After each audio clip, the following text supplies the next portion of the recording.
ایک عورت اور ایک آدمی کے دماغ میں کیا لگتا ہے کہ کوئی بہت بڑا فرق ہوتا ہے؟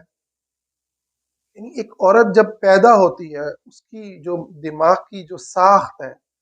اس کی جو خواہشات ہیں، اس میں اور آدمی میں بہت بڑا فرق ہوتا ہے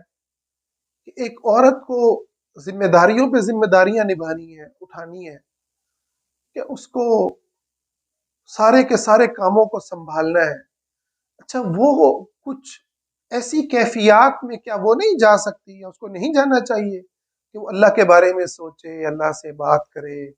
اللہ تعالیٰ کے ساتھ جو ہے وہ ہم کلام ہو، یعنی ان تعبد اللہ کانک تراہ، اللہ کی ایسے عبادت کرے گویا اللہ کو دیکھ رہی ہے، وہ معاشرے کے اندر علم کو پھیلانے والی ہو،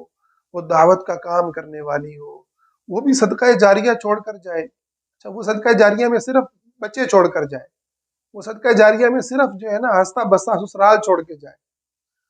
یا خوشباش خاوند کو چھوڑ کے جائے، یہ کہاں سے آیا ہے؟ یہ کہاں سے آیا ہے کہ وہ بس یہ کام کرے، اس کو یہ سارے باقی جو دین کے کام ہے نا، یہ تو اس کے لیے ویسے ہی